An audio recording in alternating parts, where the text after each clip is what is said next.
Hi, this is Jared from Shunome, and today I'm going to talk about everyone's favorite topic, Revit versus Archicad. A few items to get out of the way. First off, like and subscribe to my YouTube channel. Likes and followers really make me happy. Okay, I'm not here to convince you that Archicad or Revit is better. I've done other videos on how you should pick your BIM program. People around the world are successfully using both programs to make money and do good work. The person at the keyboard is more important than the software, so this isn't trying to convince you to do one thing or the other. That said, I've been using Archicad for over 20 years, and at this point, if the program disappeared, I'd likely switch careers rather than learn a new architectural software. That doesn't clue you into my bias. I'll be even more clear. This video is sponsored by Graphisoft, the makers of Archicad. Even if they weren't sponsoring the video, though, all my opinions and comments and thoughts would be the same. So I don't love talking about Revit versus Archicad, but it's good for clicks, and it's a good excuse to talk about the learning journey, and I do love talking about that. So whether you're thinking about switching from Revit to Archicad or you're a current Archicad user, I hope this video will be valuable to you. So Graphisoft has a great document to help you evaluate the transition from Revit to Archicad and then track your progress during the transition.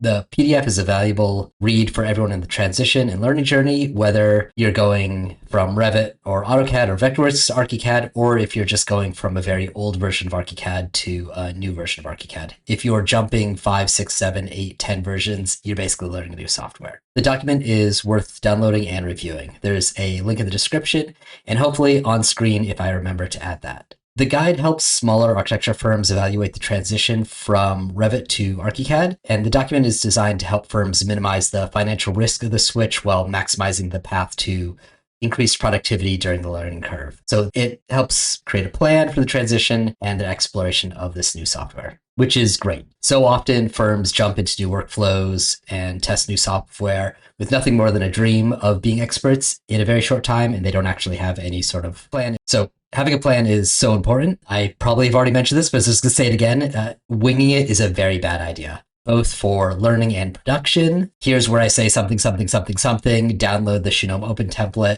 and the Shunome work environment. Both those things will help you learn Archicad and help you have a system for getting the work done. But there's more to learning than just the guidance of Graphisoft document and having a good plan and a good template. When you're learning Archicad, especially when you're leaving Revit for Archicad, you need to learn a new language. So Archicad vocabulary lesson part 1. One of my biggest pet peeves with new Archicad users is when people who switch to Archicad keep using the language of their old software. There's a couple reasons why this annoys me. Speaking with the wrong vocabulary makes it hard to communicate with other users and search for the correct answers. If your old software has the clip command, but we Archicad users have the trim command, you're going to go crazy hunting for the wrong thing in the software. And when you ask for the clip command, you'll be told, no, we don't have that by many people because they don't know what you mean when what you're actually trying to say is, where's the trim command?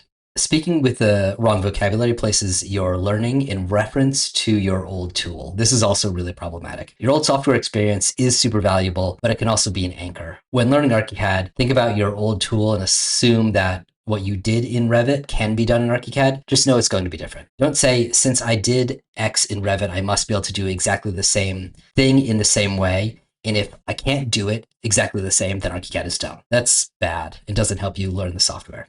Instead, think of it as, since I was able to do this thing in Revit to get to this point, I must be able to do some similar thing to end up at the same point. And then think, who should I ask for help if I can't figure out how to do this? How do I describe what my end goal is and ask for help to get there? The third thing is Revit vocabulary dominates our industry. I've never used Revit. I've opened it once or twice in the past, but I've never used it professionally. That's fine. It hasn't hurt my career, but I know all this vocabulary because everyone talks about families. Everyone knows all this stuff because when you get architects together and we start talking about BIM, suddenly we're actually just using Revit terms. Which means when people are discussing BIM or when they're comparing Archicad to Revit, it's rarely in an agnostic way. It's almost always discussed in the language of Revit. Families, as I've already mentioned, are the best example of this, but there are a lot of others. Archicad doesn't use families. We have objects and tool-based elements. When someone talks about modeling and bases a comparison on which program is better at making families, there's a winner and a loser because one program makes families and one doesn't. But if you pause, understand that families in Revit is a thing, and instead focus on what the end goal of that thing is, 3D elements that you can use project after project and in multiple ways in one project, then you start having a real conversation. You can start saying, well, in Revit, families offer me this value. How do I get similar value in Archicad? How do you compensate for this, or what do you do? And in the case of learning software, understanding this language difference allows you to start understanding what questions to ask during training to figure out what aspects of the program you need to learn first.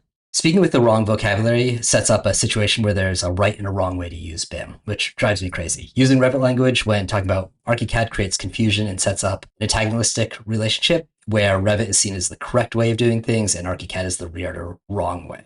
So Archicad vocabulary lesson part 2. For the remainder of the video, I want to go over a few Archicad and Revit terms that are similar but not identical. I'm not a Revit expert. I'm not even a Revit noob. As I've said earlier, I've hardly ever opened the software, but I've been around this industry for a long time and I've heard all the terms and I talk with friends and I'm generally curious with how Revit functions because it helps me talk with people about BIM and also helps me understand things I should be able to do in Archicad. And I also think if I had to learn Revit today, I'm sure I could pick it up quickly because I could use my Archicad knowledge and translate it to another program. Anyways, that's a whole way of saying I'm not an expert in Revit, so when I talk about Revit terms, please be kind in the comments and correct me when I get things wrong. The intent of this list isn't to create a comprehensive dictionary between Archicad and Revit, but to get the conversation going. It turns out it's actually shockingly hard to pick 5 or 10 terms that should be compared. Sometimes there's like a one-to-one translation. For instance, pin in place, as far as I can tell, is just like locking an element or locking a lay in Archicad, but even there, you have pin in place, and then you have 2 ways to accomplish a similar thing in Archicad, which is there's always more than one way to do something in Archicad, which makes a one-to-one translation tricky. Sometimes the translation is a lot more complicated. I've been hearing about families and Revits for decades. I get the concept, but fundamentally it still feels really foreign and weird because it's very close to objects in Archicad, but then it seems different enough to just make me question whether I understand it. Okay, so here's a list of some items. Families versus objects. So in Revit, you have families. In Archicad, you have objects. But it's actually a little more complicated than that because we also have composites. And so composites are, I think, basically like wall families. So it's not one-to-one. That's a whole video to itself. Next, in Revit, you have schedules. In Archicad, you have interactive schedules. I'm assuming they're basically the same thing, schedules. Revit, you have sheets. In Archicad, you have layouts. This is like paper space in AutoCAD. Very similar, I'm sure, but we have different words. In Revit, you have phasing, and in Archicad, you have renovation filters, and now we also have design options. My hunch is that renovation filters and design options combined are pretty similar to phasing, but I'm sure there's some interesting differences. In Revit, there are visibility and graphics. I think that's the right term. In Archicad, you have graphic overrides and you have model view options. Graphic overrides focus more on individual elements with specific criteria, whereas model view options are more global settings for the view. In Revit, you have topo solid and topo surface. In Archicad, you have the mesh tool. Both tools, as far as I know, are used to model site topography. In Archicad, you're also going to use slabs and maybe a morph and some other tools because there's a lot of ways to get things done. In Revit, you have view range. In Archicad, you have floor plan, cut plane, and stories. My hunch is that floor plan, cut plane, and stories combined do similar things to view range, but there's a lot of rigidity to what stories do and what you can do with floor plan, cut plane. Again, every single one of these terms is its own video. I'm just trying to highlight some similarities here. Revit, you have a drafting view.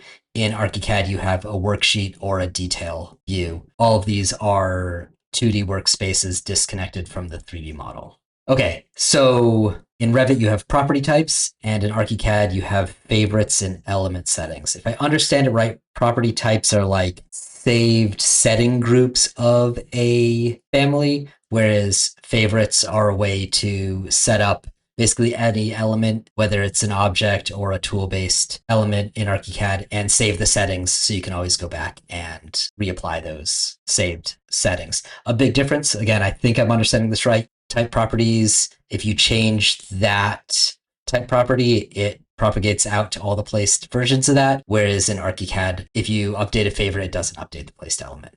That's a whole thing. And then in Revit, you have work sets, and in Archicad, you have teamwork. Those are both the ways to do collaborative work with other coworkers, multiple people in the same file at the same time. A couple more. Revit, you've got Project Browser. Archicad, you've got Navigator, both a way to navigate through views, schedules, layouts, etc. Revit, there's view templates. In Archicad, there's view settings. Revit has underlay. Archicad has trace and reference. Revit has model in place / massing. Archicad has the morph tool. Again, I think those are very similar, but also maybe used very differently. Revit has array, Archicad has multiply. That's a great example of it's the same command, but the word doesn't exist in the other software. The last one we'll end with is wall sweep versus complex profile. Both of these are ways to create extruded shapes within the program, but I have a feeling the way you use that tool is very different. I hope you found that list interesting. I'm sure I got some of the Revit terms slightly wrong. I apologize. Application-specific language is complicated. Let me know in the comments what other terms from Revit have an Archicad analog that I should have mentioned in this video, or terms in Revit and Archicad that don't exactly translate and as a result highlight what makes these programs unique. And let me know in the comments if there's any of those specific Archicad tools you want me to do a video on specifically. I can't do a video on the Revit terms, but I can do it on the Archicad terms. If there's enough terms and people want, maybe I'll do a follow-up video. We can call it even more Revit versus Archicad words. I don't know. We'll see. Thank you for watching. Like and subscribe. And please, if you're an Archicad user, download my Shoe Open template in the work environment. Both are free if you want them to be. Both are great tools for learning Archicad and using Archicad at a higher level. Thanks.